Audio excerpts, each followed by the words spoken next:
Salut à toi, dans cette nouvelle vidéo, je te propose de voir ensemble sur Illustrator les masques de crottage de texte, les alignements manuels, la gestion des formes et du texte en réalisant un petit exercice sur une fausse affiche pour une expo photo.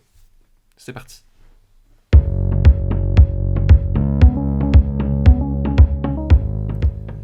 Alors pour démarrer tout simplement, j'ouvre un nouveau document, je reste bien sur la partie impression pour avoir un document print, je vérifie que c'est bien en 300 dpi, et c'est parti avec un A4. Première chose que je vais faire, c'est du coup aller placer des petits repères manuels pour aller caler les coins de mon illustration. Donc là, je vais faire un carré, ensuite j'affiche les règles avec commande R ou CTRL R, et je vais venir placer mes repères sur les bords de mon carré. Ça me permet d'avoir quelque chose d'un peu plus équilibré. Je fais la même chose de l'autre côté. Et donc finalement, ça va être ma zone blanche, qui va être un petit peu en négatif sur la fiche. Ici, je viens juste caler un petit peu plus précisément mon repère. Et une fois que c'est bon, hop, je continue.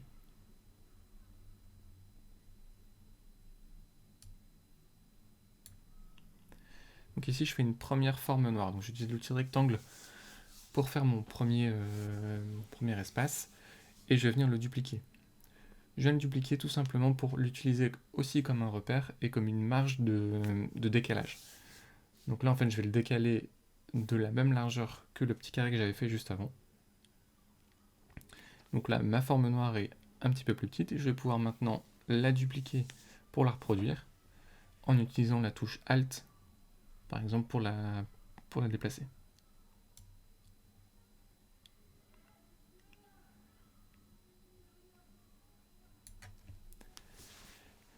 Ici, je vais venir donc, du coup déplacer ma deuxième forme noire et finalement la caler sur le même espace blanc en utilisant encore une fois le petit carré qui va me servir de cale.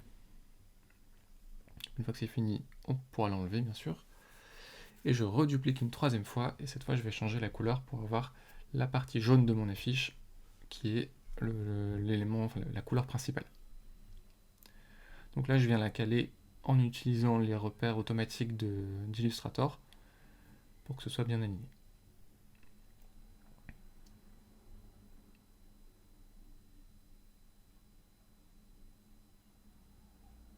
Là j'ai déjà la première partie de mon affiche, en tout cas les éléments avec les formes de couleurs. Ici je vais venir importer du coup le logo Lille Grand Palais, donc là j'ai pris un logo un peu au hasard sur internet.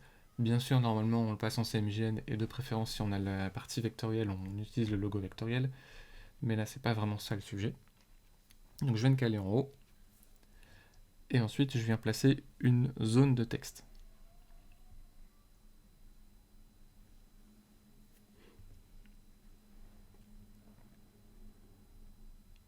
Dans cette zone de texte, je vais donc taper mon titre, donc Lille Festival Photo Urbaine, et ensuite je vais venir sélectionner la typo que j'ai envie d'utiliser.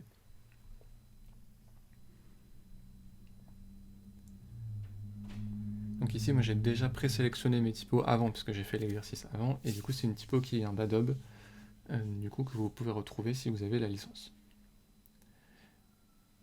Ce qui est intéressant sur ce projet-là, c'est d'utiliser une typo qui est suffisamment épaisse pour qu'on puisse deviner la photo derrière.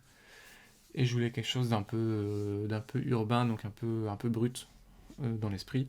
Et vous allez voir qu'il y a une petite variante qui s'appelle Bad Times, qui permet d'avoir un côté un peu destroy finalement ici sur un mot.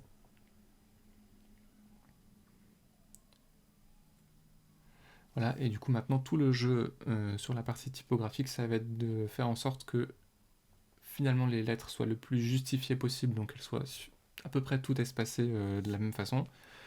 Et ensuite on va retravailler les interlignages pour venir resserrer un petit peu les différentes lignes, ce qui va permettre aussi de mieux comprendre la photo qui va venir après derrière.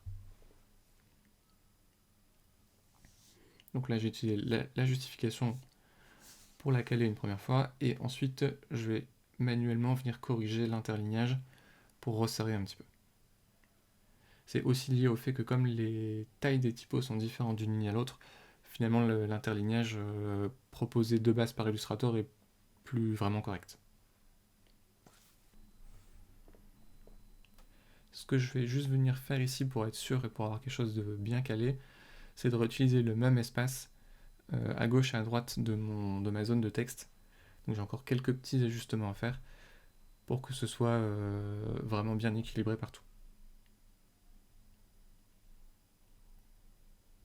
Donc là c'est juste réduire un petit peu finalement l'approche ou alors la taille en fonction de ce qu'on veut faire. Mais là moi je suis parti sur l'approche.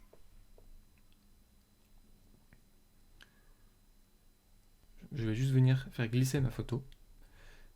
Donc là vous voyez qu'elle est beaucoup plus grande que ce qui est prévu. Je la réduis en gardant bien la touche Alt et la touche Shift enfoncée. Et une fois que je suis à peu près à la bonne taille, je vais juste la déplacer avec les calques pour la mettre en dessous de mon texte pour que le masque décrotage fonctionne. Puisque si la photo est au-dessus, ça ne marche pas. Donc là, on fait juste un clic droit en sélectionnant les deux. Créer un masque décrotage. Et du coup, la photo est bien incrustée dans le texte. Donc vous voyez que si je rentre dans le groupe, je peux finalement aller redéplacer un petit peu ma photo pour réajuster. Si j'ai envie de remodifier mon texte, je peux toujours remodifier mon texte. Ça, c'est quand même le gros avantage d'utiliser cet outil-là.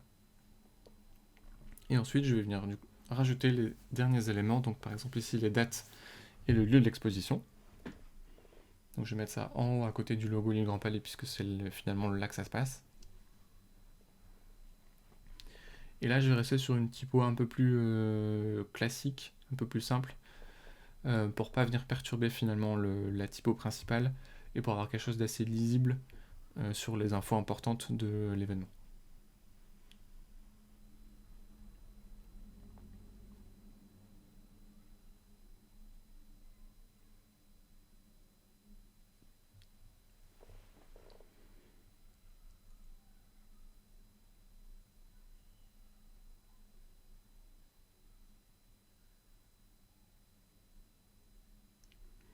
Je vais venir jouer aussi avec les graisses typographiques et les différentes tailles pour hiérarchiser un petit peu les éléments. J'utilise l'alignement à gauche et puis je vais utiliser aussi l'alignement du texte dans la zone pour le bas. Comme ça me permet d'avoir une seule ligne qui arrive entre le bas du logo Lille Grand Palais et finalement ma zone de texte. Ici je vais utiliser la pipette, mais alors comme je suis sur une image RGB, la couleur va pas être terrible. Et du coup je vais venir quand même la réajuster. Moi j'aime pas trop utiliser des chiffres à virgule sur les couleurs, parce que finalement ça change pas grand chose. Et je trouve que ça complexifie pour rien du coup les codes couleurs. Et enfin pour aligner mes logos, donc j'en ai 6, et comme ils sont pas tous mis de la même façon dans le même format, je vais utiliser des repères manuels. Donc ici je viens dupliquer en fait 6 fois la même forme, je vais venir l'étirer sur la largeur que je souhaite en sélectionnant tous les éléments, et après je vais simplement venir importer les logos et les aligner un par un dans chaque zone, ce qui va permettre que finalement chaque logo soit bien aligné dans sa propre zone et qu'on ait les bons espaces autour de chaque logo. Donc là, par souci de simplicité et pour éviter d'aller manipuler le reste, j'ai redéplacé finalement mes formes, enfin mes carrés rouges pour venir juste placer mes logos sur un nouveau calque et pas perturber le reste. Donc là on voit qu'Illustrator de toute façon propose, quand on est bien aligné, les alignements à gauche et à droite qui sont censés être plutôt bons, mais pour être vraiment sûr, vous pouvez utiliser les outils d'alignement qui sont ici en haut dans ma barre d'outils, ou alors sur le panneau propriété. Donc là je viens juste importer tous mes logos en même temps, et après je vais les positionner.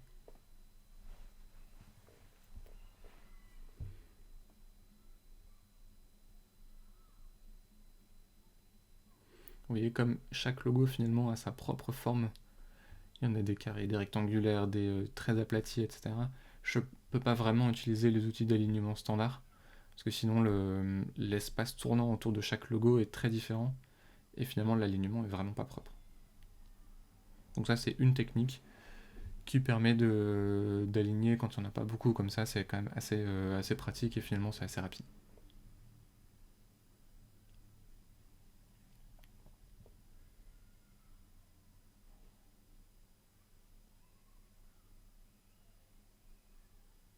Donc la technique pour bien aligner, c'est toujours de sélectionner les deux éléments ensemble, puis recliquer sur le premier élément qui lui ne doit pas bouger, donc il va servir de repère pour aligner. Et après, vous pouvez cliquer sur le type d'alignement que vous voulez.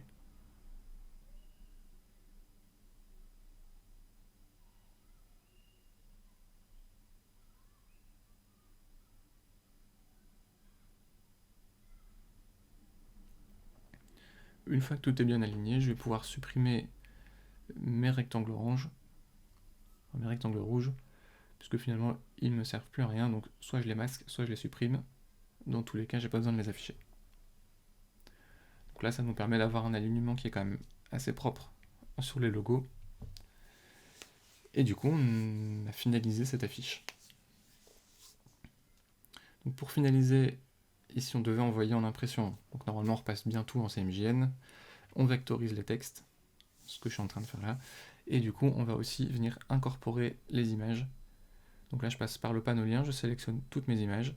Je prends le petit menu et je viens cliquer sur incorporer l'image. Donc là, ça va tout incorporer en une seule fois. Et là, ça évite les problèmes de liens manquants si on envoie le fichier en impression.